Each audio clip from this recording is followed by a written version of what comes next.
She stopped running, not because she gave up, but because she finally saw the futility of chasing a shadow. The moment she withdrew her attention, something subtle yet profound occurred within her. It was not an act of resistance or pride. It was a quiet decision to rest in herself, to return to the center she had abandoned while trying to be seen, chosen, validated. In that stillness, she discovered that her power had never been outside of her. It had been waiting patiently for her to come home. When she stopped chasing him, she did not stop wanting. She stopped begging the world to rearrange itself while she remained uncertain within. She no longer watched her phone with trembling anticipation, nor rehearsed conversations that never happened. Instead, she allowed herself to feel what she once sought from him. She assumed the feeling of being cherished without needing proof. She let the sensation of being desired become familiar, natural, ordinary, and in doing so, she changed the atmosphere of her inner world. The outer world, obedient as it always is, began to mirror this shift. Not because she demanded it, but because she no longer contradicted it. Her silence was not absence, it was alignment. She was no longer trying to pull love toward her with effort. She was allowing it to move toward her by law. For what you assume to be true, you live from, and what you live from must express itself. Before, she had been trying to convince him.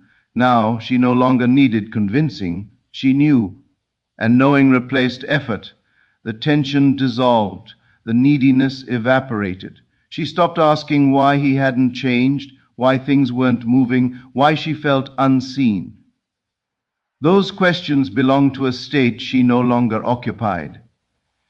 She had shifted into a different identity, one who was already chosen, already secure, already loved. This is the great misunderstanding of desire, that you must pursue it in the world. But pursuit implies separation. It declares, I do not have. And the world, being faithful, agrees. When she stopped chasing, she stopped affirming lack. She no longer told the story of waiting, hoping, almost. She began living from the end, where nothing was missing, and something remarkable happened. He felt it before he understood it, not through words or logic, but through the subtle rearrangement of energy that occurs when one no longer reaches outward. The absence of her pursuit was not emptiness, it was presence, a presence so full that it no longer needed to announce itself. Where there had once been pressure, there was now space. Where there had been insistence, there was now invitation. She did not try to make him miss her. She simply stopped needing him to fill a void she had already closed. And that closure echoed. For the world cannot ignore a state that is assumed with certainty. When she changed the concept of herself, everyone related to her had to meet that new concept. She no longer imagined conversations where she pleaded or explained. Instead, she rested in scenes that implied fulfillment. She felt calm where anxiety once lived. She felt grounded where longing once ruled. These were not techniques. They were reflections of who she decided to be. And identity, once assumed, governs experience. It was not that he suddenly became different. It was that she stopped seeing him through the eyes of lack. The version of him she encountered now was consistent with the version of herself she occupied. For people can only show up as the roles we assign them within our own consciousness. She had been chasing from the belief that love must be earned, secured, held tightly lest it escape. Now she moved from the understanding that love responds to being recognized, not pursued. She allowed herself to be the one who was desired, not the one who desired desperately. And this was not manipulation. It was alignment with truth. The shift was not dramatic on the surface, no grand announcement, no sudden confession, but internally everything had rearranged. She was no longer waiting for permission to feel whole, and because she no longer needed anything from him, she became magnetic without trying. The effortlessness was the signal. The calm was the command. When she stopped chasing, she stopped interfering. She let the law operate without contradiction. She trusted the unseen movement that follows an assumed state. She did not watch the clock. She did not check for signs.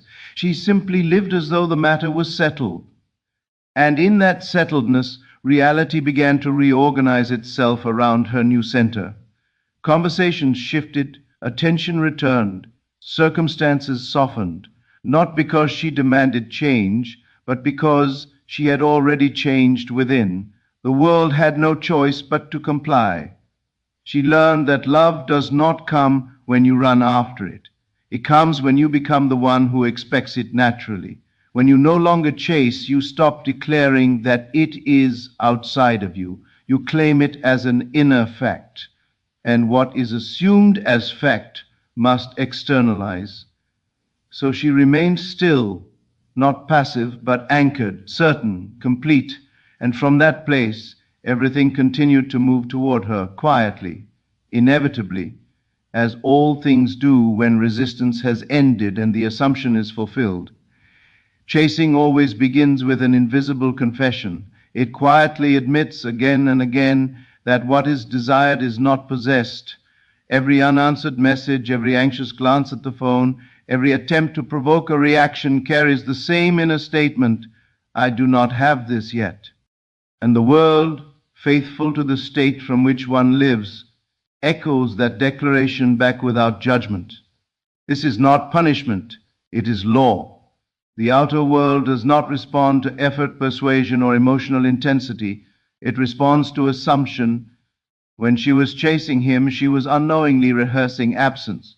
Her attention was anchored in what was missing, what was delayed, what was uncertain. Even her hope was rooted in lack. Hope says, not now, but maybe later, and later is a perpetually moving horizon. In chasing, she placed him on a pedestal and herself in pursuit, reinforcing the idea that he was the source and she was the seeker. That structure alone guaranteed imbalance, because it assigned power outward and dependence inward. Every action taken from desperation strengthens the state of desperation. Every attempt to get confirmation strengthens the belief that confirmation is needed. Chasing does not bring union, it sustains separation. It is movement born from fear rather than knowing. And fear, no matter how lovingly disguised, always manifests more reasons to fear. The moment she stopped chasing, she did not stop caring. She stopped announcing lack. She stopped narrating the story of almost, not yet, and why hasn't it happened. She no longer woke up measuring the distance between where she was and where she wanted to be. Instead, she allowed herself to rest in the assumption that what she desired was already settled, already decided, already hers at a level deeper than appearances. This is where the misunderstanding lies for so many. They believe that letting go means giving up the desire. In truth, letting go means releasing the struggle around the desire. It means dropping the internal argument that says, this must come from outside me. When she stopped chasing, she reclaimed authorship. She moved from asking the world for permission to quietly deciding within. Chasing is an act of faith in circumstances. Stillness is an act of faith in consciousness. One looks outward for signs, reactions, proof. The other looks inward for alignment. And alignment does not feel like excitement or urgency. It feels like calm certainty. It feels ordinary, natural, almost boring. And that is precisely why it works. When she chased, she was reacting to the version of him created by her doubts. That version was inconsistent, distant, unpredictable. But that version existed only because it was sustained by her attention. Tension is creative.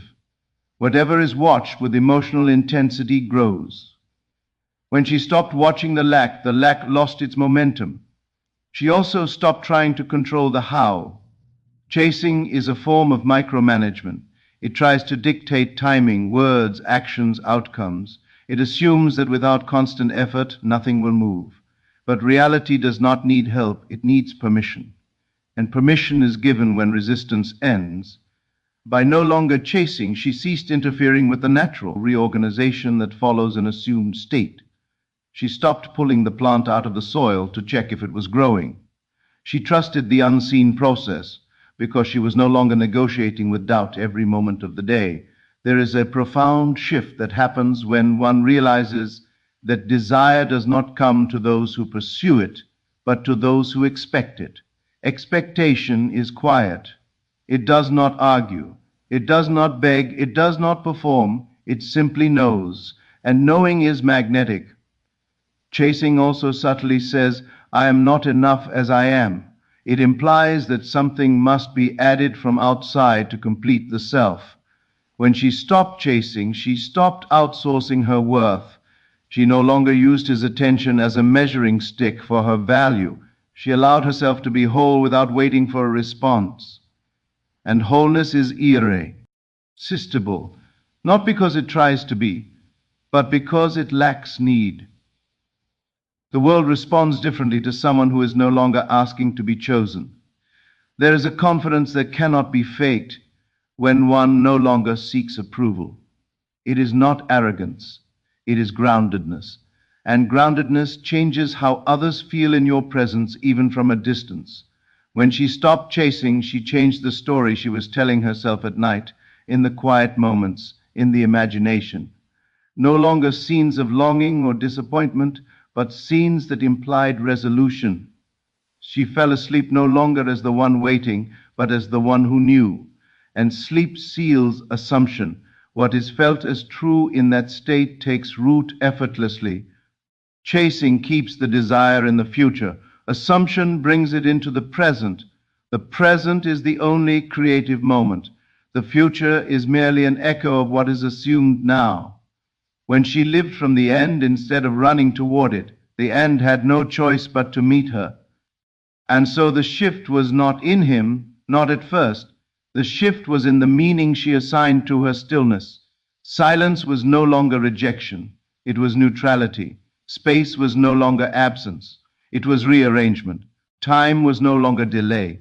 It was incubation. By stopping the chase, she stopped sending mixed signals to reality. Before, she imagined fulfillment while acting from fear. Now, her inner assumption and outer behavior were in agreement. She expected without effort. She trusted without tension. She desired without grasping. And when the inner world speaks with one voice, instead of many conflicting ones, the outer world listens more clearly, because it can only respond to what is consistently assumed, and consistency is born the moment one no longer runs after proof, but quietly abides in the knowing that what is wanted is already established, already moving, already unfolding according to the stat E, from which one now lives, without force, without urgency, without the old impulse to reach outward as if something essential were missing, because in that stillness she finally recognized that the only thing that ever needed to shift was the assumption she carried about herself and about love. And once that assumption changed, the entire structure of experience had no option but to follow, slowly at first, subtly, invisibly, as all true transformations do, before becoming undeniably apparent in ways that feel less like surprise and more like recognition, as though reality were simply catching up to a decision that had already been made long before the world reflected it back. Everything in her world began to reorganize the moment she shifted how she saw herself, not how she wished to be seen, not how she hoped others would treat her, but how she quietly, consistently identified herself when no one else was watching. For a long time, her inner identity had been shaped by reaction. She saw herself as the one waiting, the one hoping, the one trying to be chosen. That self-concept was subtle, almost invisible, but it governed every interaction, and the world, obedient and precise, reflected it back with perfect accuracy. Identity is not a title you claim out loud. It is a feeling you return to automatically. It is the role you play without effort. When she believed herself to be the one who had to prove worth, people met her with hesitation.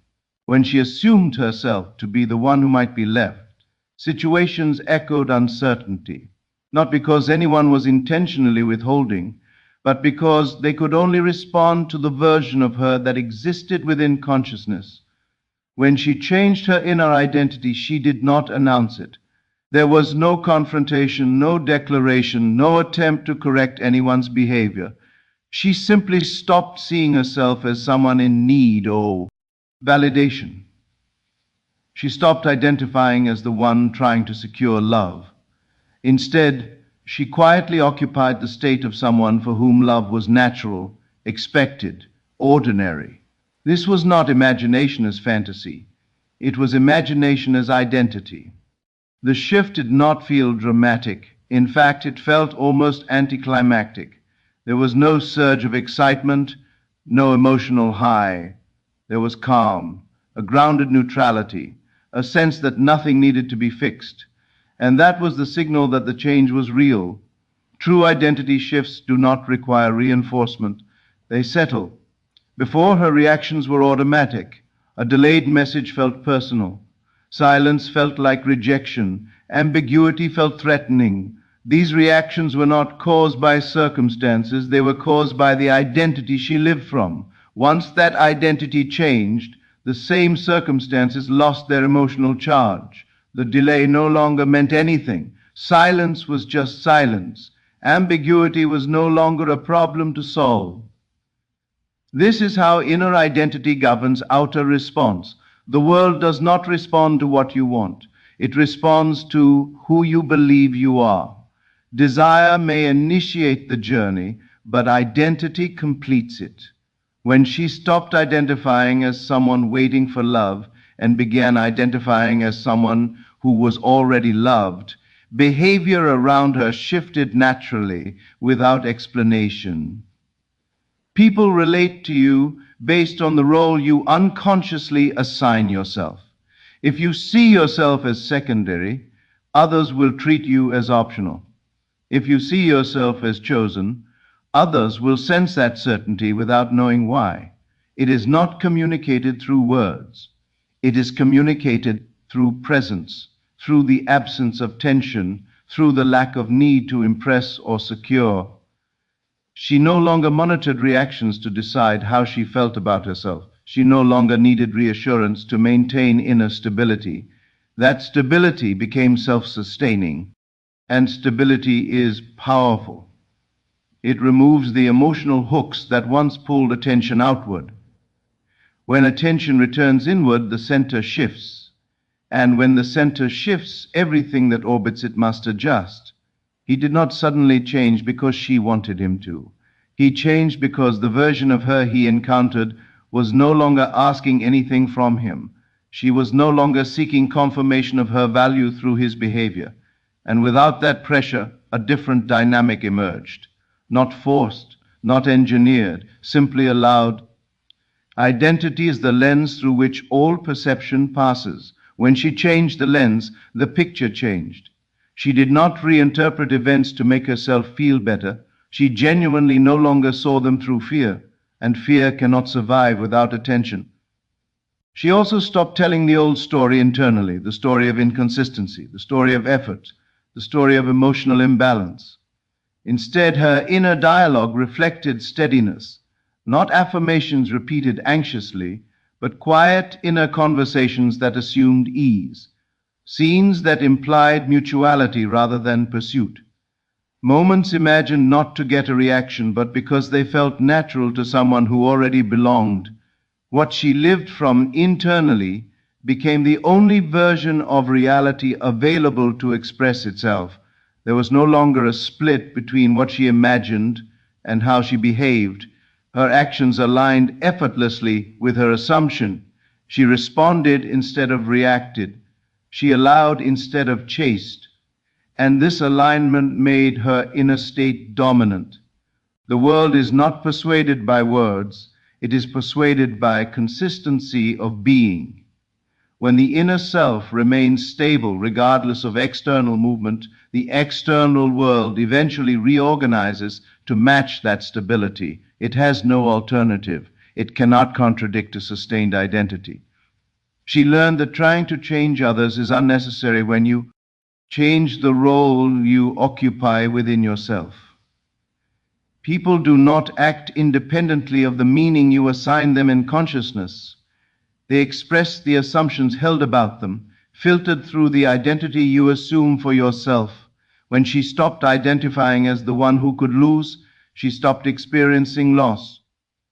When she stopped identifying as the one who had to wait, she stopped encountering delay, not because time disappeared, but because waiting was no longer part of her self-concept. The most powerful transformation is always internal, and it is always quiet. It does not argue with appearances, it simply outgrows them. And once outgrown, those appearances dissolve without resistance. She did not demand to be treated differently. She expected it without thought. Expectation rooted in identity does not feel like hope.